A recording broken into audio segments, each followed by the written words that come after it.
Greetings from Tokyo. I'm Trip, and welcome to the Hammer of Rad.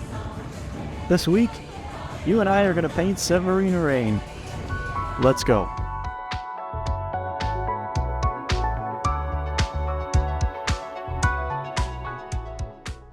Thanks for joining me in the studio. We'll get to the tutorial today pretty quickly, but I have to tell you guys about this.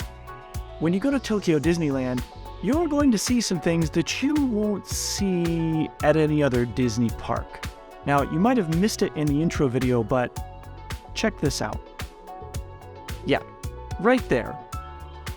Those four girls aren't dressed identically by accident. In fact, it's kind of a thing.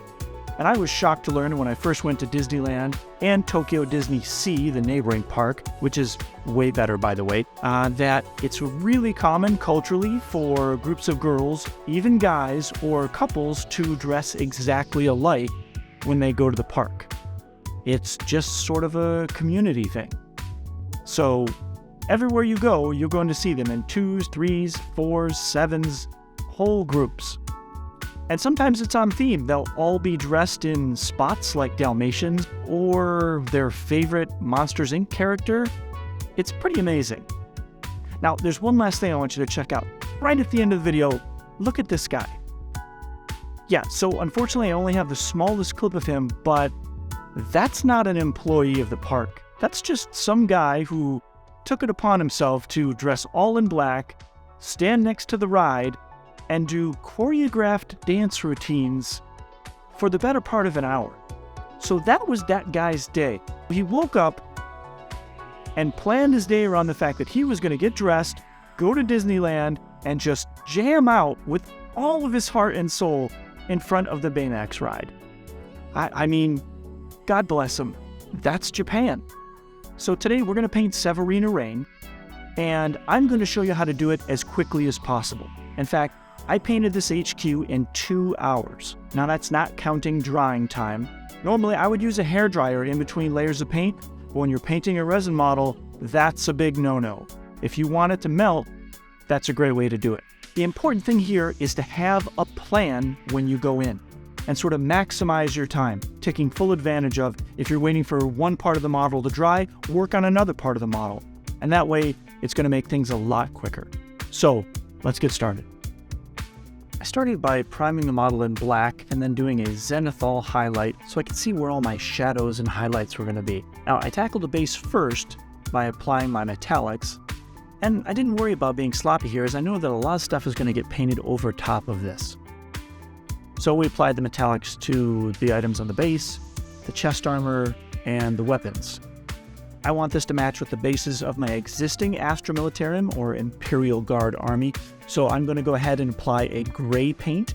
I'm applying a all-over wash of Agrax Earthshade here over the metallics. I just like the way it sort of warms up the metal a bit.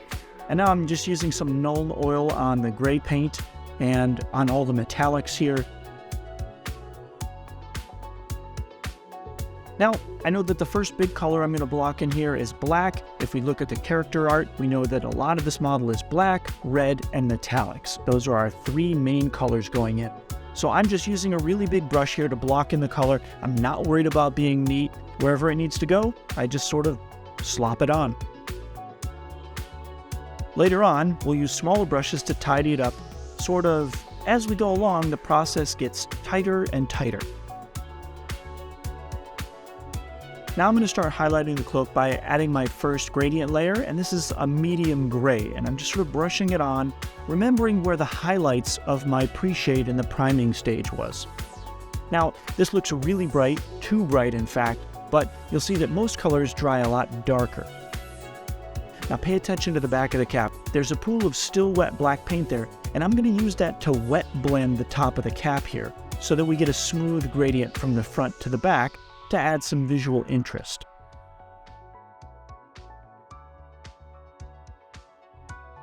Then I'm going to add my second highlight layer, and in this case I'm using Games Workshop's Rust Gray.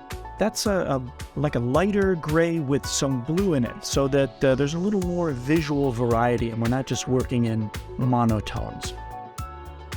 I'm going to go ahead and brush that on the model, any place where there's a high point and the highlight, so the very highest points in the creases and along the edge of the cap. Again, I'm going to blend that in here. Now pay attention, we're going to do a second sort of wet blending technique here. While the paint is wet, I've cleaned my brush off, put some water on there, and I'm using it to sort of almost erase the paint away while it's still workable. Now you can't do this, of course, once it dries. You have to be pretty quick about it. The second major color in this model is red, and so now while we're waiting for the blacks to completely dry and the base to dry, we're going to go ahead and start working our way around the model and applying those. Now, most reds, they take several coats to cover. Fortunately, Games Workshop makes a really great red. Now you'll see there, I've made a small mistake. When you do that, nothing to worry about, just act quickly. I rinse my brush out, get a little water on it, and then I quickly wipe away the mistake to make the sleeve clean again. Here, I've flipped the model upside down to make it easier to reach the underside of the cape. We're going to add some visual interest here, and this will probably take 2, maybe 3 coats. Now that the washes on the base are dry, I'm going to go ahead and dry brush the metallics using Canoptic alloy. And then I'm going to dry brush the earth with a medium gray and then a light gray in order to bring out the rocks. Once I've got my base done, I know I can go in and do my boots. So I'm going to go ahead and apply a black to that. And I'm using a zero brush here, and this is the part of the process where we start to get pretty careful. We have to be sort of measured in how we apply our paints.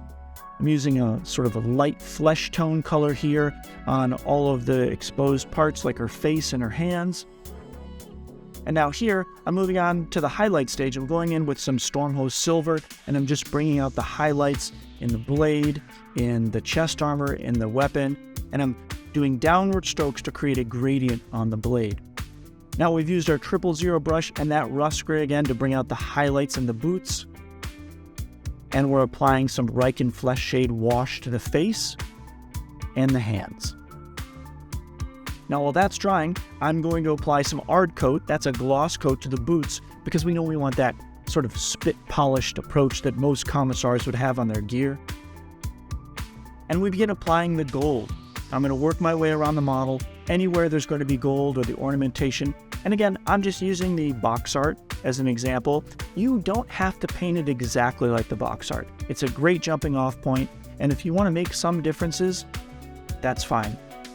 The important thing here to keep in mind is that when you're starting out, it's never going to look like the box, okay? And don't let that discourage you. Now, I can achieve this level of painting really quickly because I've been painting for the better part of 10 years. And for a while, being a toy designer was my profession, so I've painted a lot of models. Now we're just working our way around the model here using Riken Flesh Shade gloss on all the gold. We're going to use the gloss version of this wash because we want to maintain that shine, that luster that gold would have. And once that's dried, I'm going to work my way around the model using a much lighter gold, like a Liberator gold, to pick out all the highlights and the edges here. Just working my way around the model, trying not to forget anything.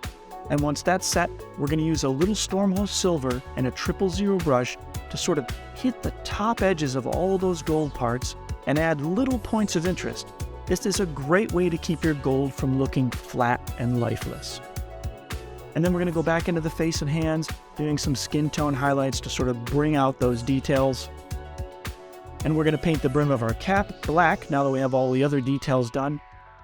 Now you might think that this would be one of the trickiest things to do, but honestly, just look. I just use the edge of the brush and apply my paint, and it sort of paints itself, frankly. And the last thing we're going to do is paint the edge of the base. I'm using Steel Legion Drab so that it matches the rest of my existing army.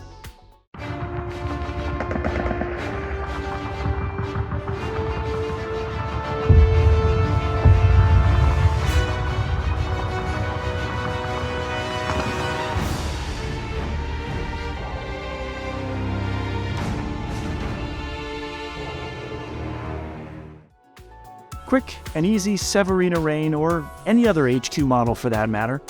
You just got to have a plan of attack, know what you're going to do, and just go at it. Well, I hope you enjoyed the video. It was my pleasure to show it to you. Please do like and subscribe. The channel is growing exponentially. Guys, I could not be happier or more proud. Thank you for the comments. Thank you for the continued support. If you'd like to, check out the Patreon linked in the description below, or check out our t-shirt shop, bakingsodatees.com, and I'll see you on the next one.